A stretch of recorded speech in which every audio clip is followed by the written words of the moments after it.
What's good, Tottenham Hotspur fans all over the globe? I am that Hotspurs guy, call me Kieran. Welcome back to the channel on this freezing day in England. Wipe your feet at the door, you know the score. Kick off your shoes, crack open the booze. Hang up your coats, light up the smokes. Let's get into it. It's been busy, man. It's been busy. I haven't made a video in a couple of weeks.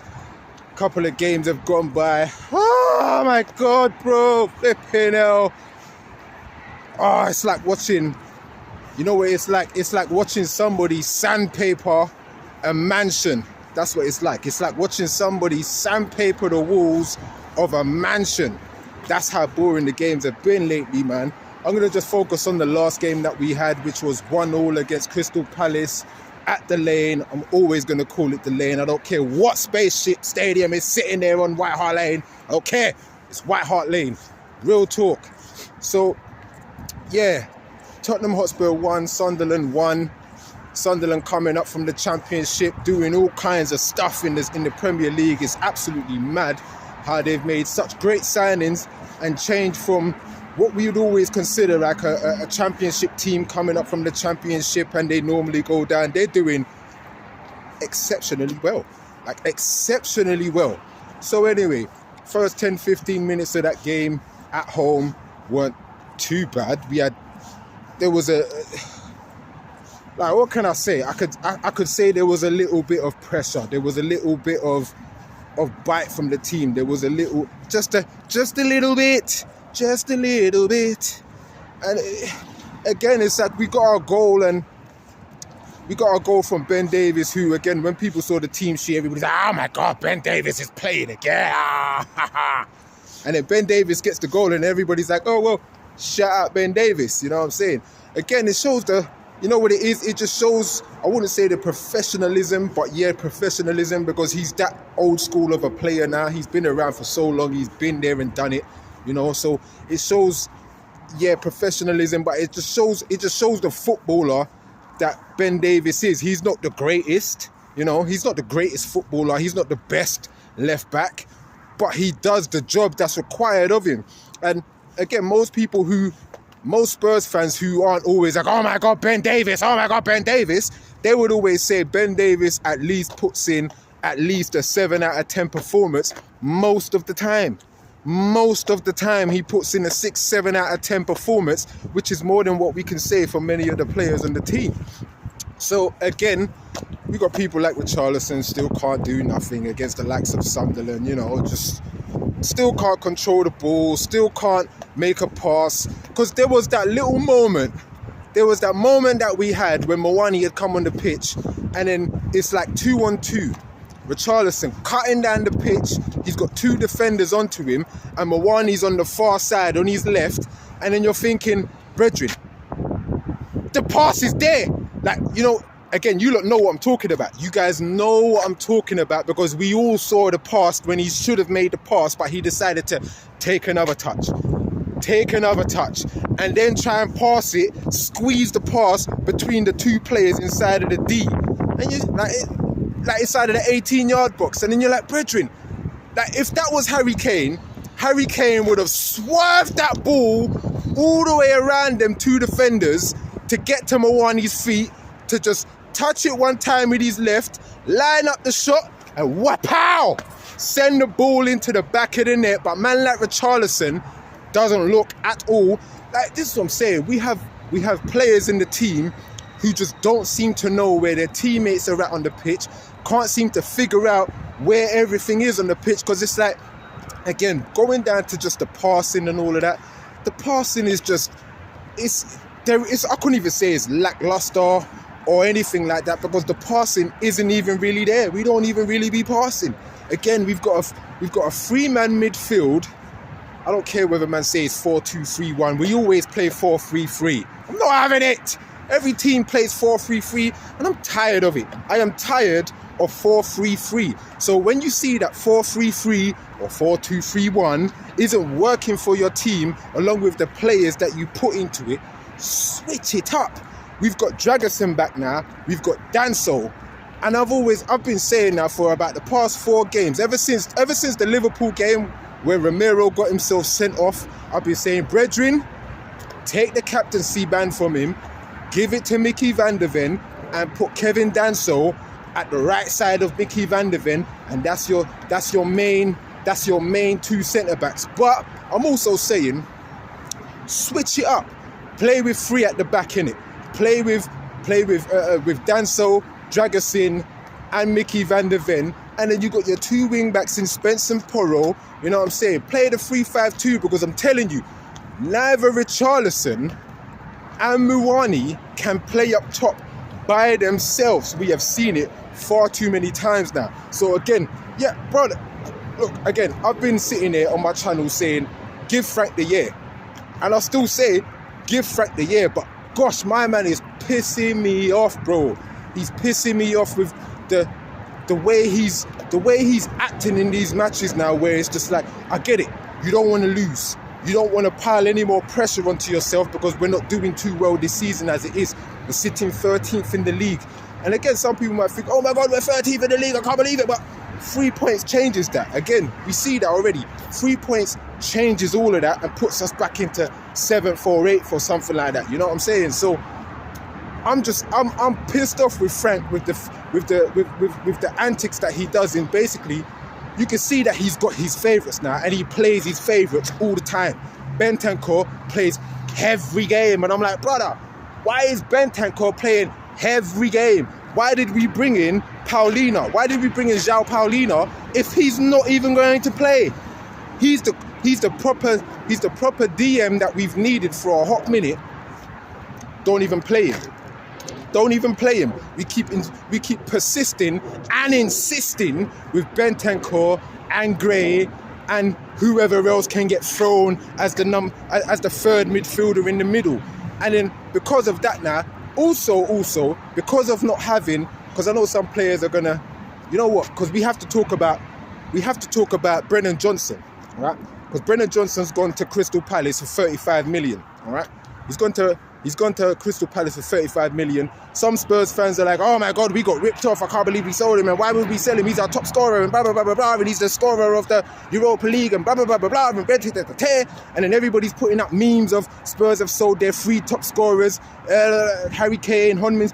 Brother, there is levels to the selling of these players that people don't want to discuss or consider. Again, Harry Kane left because the problem Hotspur Football Club didn't share his ambitions. We did not want to sign the class players on Harry Kane's level. We didn't want to throw money into the club to persist and try to at least just win the Premier League once. I don't even care if Tottenham Hotspur threw like 700 million just to try and win the Premier League one time. I wouldn't even care. But they've never tried to do that. Second, Heung-min Son, it was his time. We know that. And we also knew that he was leaving in Andrew's 2nd season last year. We knew he was leaving. We all knew that as Spurs fans, so let's not try that. Third of all, now with Brennan Johnson, I mean, we can all discuss and debate about whether or not Brennan Johnson scored the goal in the Europa. For the sake of the argument, he scored the goal in the Europa League final. But after that goal, does anybody remember what he did in that final? Because it wasn't Brennan Johnson that won that final. If anybody remembers, for me, it was Mickey van der Ven who helped us to win that with that crazy ass clearance off the line. If he didn't clear that off the line, Manchester United would have got that goal, and I guarantee you, with that, it would have pushed them on to go on and win the finals. But luckily they didn't. We won it. So again, with Brennan Johnson leaving, I'm not too fussed. We bought the guy for 47 million, which was a rip-off. We overpaid for him. We know that. A lot of you also said we overpaid for him as well. You know, so to get back 35 million from him, I think that's a good steal, because let's be honest, if Levy was still here, if Sith Lord Levy Palpatine was still here, he probably wouldn't sell Brennan Johnson, or he would try to haggle out 42, maybe 43 million for Brennan Johnson before he sends him off anywhere, and nobody's going to pay that money for him, which means Brennan Johnson will stay at the club, probably and possibly still sit on the bench, you know. So with him gone now, what happens? A couple days later, Mohamed Kudus gets an injury, and then we find out the day after the game, or a couple days after the game, that it might actually be worse than we thought, which is typical problem Hotspur. It's typical problem Hotspur, people. So then now, because of that, we got no right wingers. Still got no left wingers, and then because of that, the club has apparently come out. Well, the club hasn't come out, but ITKs have come out and said, well, because of that, Spurs are going to go real hard in the transfer now, trying to find a right winger or a forward. And you just like, Bredry, so what were you man doing before then? Like, the window's open. The window is wide open, but typical Spurs, we just lift the window up and we just sit there and look at the window. You know, like when you walk down the street and then you see somebody's front door, somebody's front window, and they've got no curtains up, no drapes or nothing, and you could just see right into their house, and then you do that awkward type of thing. That's what Tottenham Hotspur are, but we sit on the inside just looking at everybody going left and right, left and right, left and right, left and right, and then after that, that's when we'll be like, it's a bit quiet out there. Let's go outside and see what's happening now outside of the transfer window. That's what we do. Brethren, as soon as the window opened, we should have already had 2 players coming in. And then I'm hearing now, we're looking at some 18-year-old Brazilian left back, and I'm like, brother, more Teen Titans. Seriously, more Teen Titans. That's what we're doing. Brother, Problem Hotspur are a joke. We're an absolute joke, bro. And again, Frank's not making it easy for himself. He's doing a lot to piss me off. The games aren't good to watch. They're not good to watch. And again, last year's games wasn't good to watch. The year before, the games weren't really too good to watch. The year before that, the games haven't been good to watch at Spurs for a long time. I'm going to tell you, the last time I was not happy, or not excited, but comfortable enough to watch Spurs play was under Mourinho, when he was utilising Heung-min Son and Harry Kane. That was like the last frigging good time. But it's like, nah, we've just got nobody. We have a solid defence, and I've said that on my channel too. We have a solid defence, and the stats prove that, because our defence in the space of 20 games, 21 games, in the space of this many games, we have a better defence statistically than what we did last year. It's just our attack that's still shoddy. Our attack is still shoddy because we're relying on the likes of Richarlison, who can't do shite. He can't do anything. And then we're always relying on getting the ball to Porro to swing it in. And as I've said, he needs about 20 crosses before he finds 5 of them. It's not happening, brother. Like, there's so much going on at this club. It's just, brother, like, I don't know, like, I'm looking at it like, okay, cool. Thomas Frank gets sacked. Who do we bring in?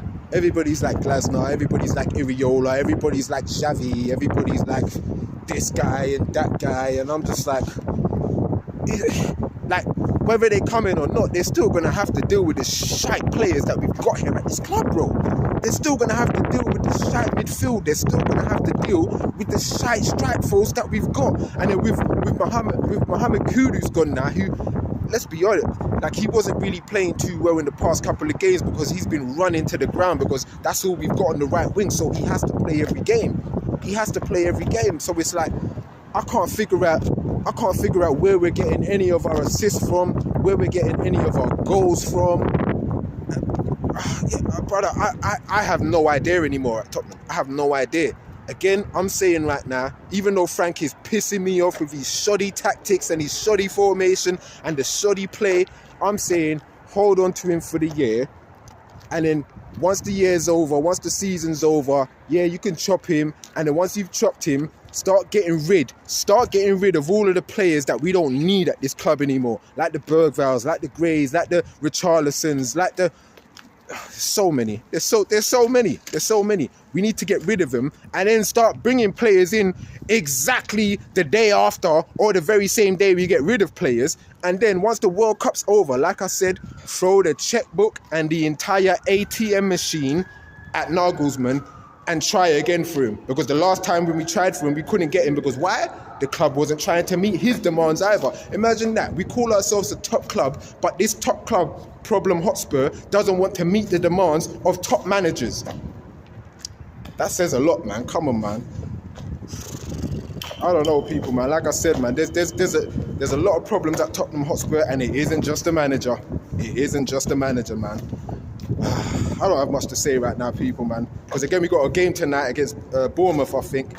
Will the Cherries be on top again? Who knows? Who knows, man? But that's all I got for you guys at the moment, man. Trust me, because I don't want to speak about Tottenham Problem Hotspur too much, man. They get on my nerves right now, man. They really do, and they've been getting on my nerves for a couple years now. Not even a couple, at least 5 years they've been getting on my nerves. So yeah, that's all I got for you people, man. I am that Hotspurs guy. Call me Kieran. Like and subscribe, people. We're getting up there to 100 soon. Thank you to all of the new subscribers. Hit me up. We got more videos on the way, man. Peace.